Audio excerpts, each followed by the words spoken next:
पुछ पतंगन के संदियूं खामण ख़बरूं आणियो विझन आग में जियो पंहिंजो जे जेरे जनी जे लगा नेज़ा नीह जा। स्टेज ते वेठल असांजा मोअज़्ज़ज़ मेहमान, ख़ास तौर पर मुल्तान से आए हुए स्कॉलर, अदीब, आलिम जनाब मोहम्मद सिद्दीक कादरी साहब ऐं आलिम ॾाहा सुघड़ चङा मुड़स मोअज़्ज़ीन सभिनी खे अस्सलाम वालेकुम। हक़ मौजूद जिए सिंध जो आवाम। सब खां पहिरीं मां बि मोहतरम हाजी खान मोहम्मद चाचड़ साहब के मुबारकबाद पेश कयां थो, जैं पंहिंजी शायरी जो पहिरियों मजमूओ खानड़ ख़ादिम खैरुल वरा जो मैदान में आंदो। हुन ईअं सम्झो त हिकु धक सां ॿ शिकार कया आहिनि। हिकु त हुनजो ही इश्क़ मुस्तफ़ा में हिकु क़दम अॻिते आहे ऐं ॿियो सिंधी अदब जी ख़िदमत में आहे, छाकाणि जो हमद, नात, मौलूद सिंधी अदब जूं सनफ़ूं आहिनि, शाइरी जूं सनफ़ूं आहिनि। हाजी खान मोहम्मद चाचड़ साहब, इन में को शक न आहे त सिंधी नात जे मैदान जो ख़ूबसूरत नात ख़्वान आहे। हुन जे आवाज़ में अल्लाह साईं हिकिड़ो अहिड़ो सोज़ रखियो आहे, हिकिड़ो अहिड़ो तासीर रखियो आहे, हिकिड़ो अहिड़ो दर्द रखियो आहे त हू जॾहिं ॻाए थो त वेठल जे दिलि ते हुनजो आवाज़ जल्दी में असर करे थो। हुनजो आवाज़ ॼण त हिकिड़ो चकमक आहे, हुनजे आवाज़ में ॼण त हिकिड़ो जादू आहे। जॾहिं हू नात ॻाए थो, हमद ॻाए थो, मनक़बत ॻाए थो या शाह लतीफ़ जी वाई ॻाए थो त हू माण्हुनि खे मोहे थो विझे। इहा हाजी खान मोहम्मद में अल्लाह साईं हिकिड़ी दात रखी आहे ऐं हिकिड़ो जेको आहे सो आवाज़ जो तोहफ़ो ॾिनो आहे। हाजी खान मोहम्मद सां मूंखे यादि आहे त असां 2005 में कचे में ॻोठ जाम बहार में जाम अब्दुल करीम चाचड़ साहब मरहूम जी मेज़बानी में हिकिड़ी रिहान मल्हाईसीं सुराण कलमकार संगत जे तरफ़ां, जंहिंमें काफ़ी सारा उन में दोस्त हुआ। उन वक़्तु बि असां उते इहो ई चयो हो त हाजी खान मोहम्मद जो आवाज़ माण्हुनि खे पाण ॾांहुं छिकींदड़ आहे।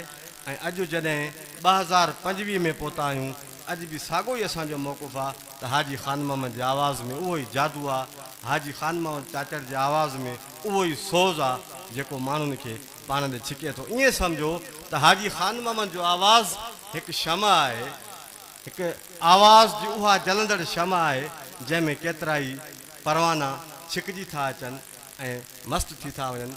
अल्लाह साईं खे इहा सलाहियत पहिरियां ॾिनी हुई, पर हाणे जॾहिं शाइरीअ जी दात हिन वटि आई आहे ऐं उनजो इज़हार बि कयो आहे पंहिंजे किताब जे ज़रिए, छाकाणि त दात अल्लाह साईं जी तरफ़ां मिलंदी आहे, दात अल्लाह जी तरफ़ खां ईंदी आहे अंदरि में, ऐं उस्ताद दांव ॾींदो आहे।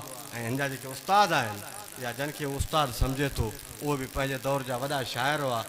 उनमें हाजी गुलाम नबी साहब मैसर हुजे ऐं हाजी जानण हुजे या ॿिया जेके बि सिंधी नात जा जेके ख़ूबसूरत शाइर ऐं नात गो हुआ, हुननि जी छांव ऐं छपर में रही हाजी साहब जेके मंज़िलूं तय कयूं आहिनि, असांजी दुआ आहे त हिन जूं मंज़िलूं हीअ अञा अॻिते तय कंदो। हिन जा क़दम हिन क़दम खां अॻिते खॼंदा ऐं हिन किताब खां ॿियो किताबु ईंदो। हिन किताब में जेकॾहिं मुतालो कजे त हिन में काफ़ी ख़ूबियूं आहिनि। हीअ असद भाउ ॻाल्हाए वियो त पहिरियां त हिन जे किताब जे नाले में ई हिकिड़ो जेको आहे शाइरी जी जेका मुख्य ॻाल्हि आहे, यानी तजनीस हरफ़ी जेका सिंधी शाइरी में भरी पई आहे, उहा भिटाई हुजे सचल हुजे, बैदल हुजे, ॿिया सूफ़ी शाइर हुजनि, सिंधी शाइर हुजनि, क्लासिकल शाइर हुजनि, जदीद शाइर हुजनि।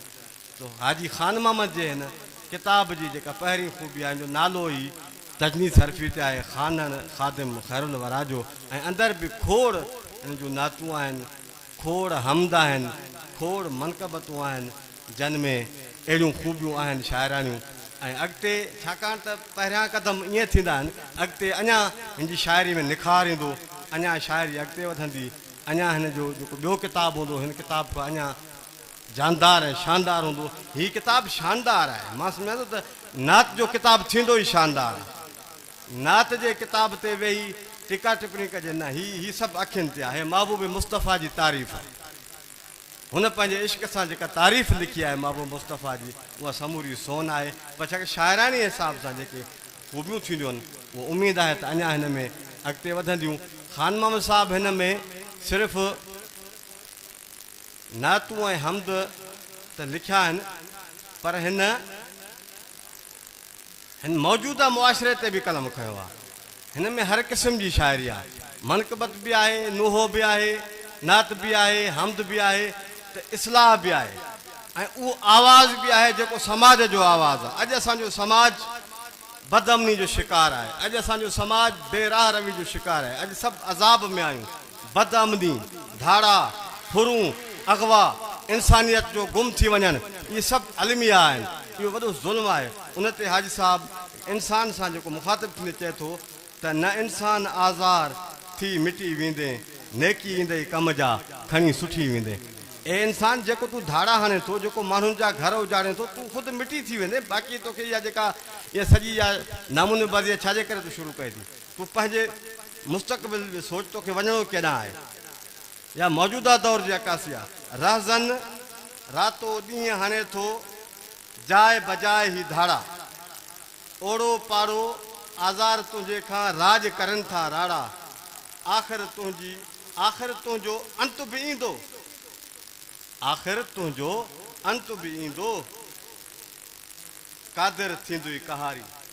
अलाह खां डिॼो, ए ज़ुल्म कंदड़, ए ॾाढ कंदड़ हाजी खान मोहम्मद, जिते अल्लाह जी तारीफ़ कई आहे, महबूब मुस्तफ़ा जी सना कई आहे, अहल बैत उज़ाम जो शान बयानु कयो आहे, साहबा जी अज़मत बयानु कई आहे, उते हाजी साहब असांजे मुआशिरे खां गाफ़िल न आहे। ऐं सही शाइर हर पासे अखि खणंदा आहिनि, ऐं हाजी साहब जी अखि बि फिरे थी, हू समाज खे बि ॾिसे थो ऐं हिन दुनिया खे बि ॾिसे थो। ऐं हू उमेदु आहे ईअं ई सुहिणी शाइरीअ सां, ख़ूबसूरत शाइरी सां सिंधी अदब ऐं सिंध जी ख़िदमत कंदो रहंदो ऐं पंहिंजी ॿोली सां मुहबत जो इज़हार कंदो रहंदो। महिरबानी।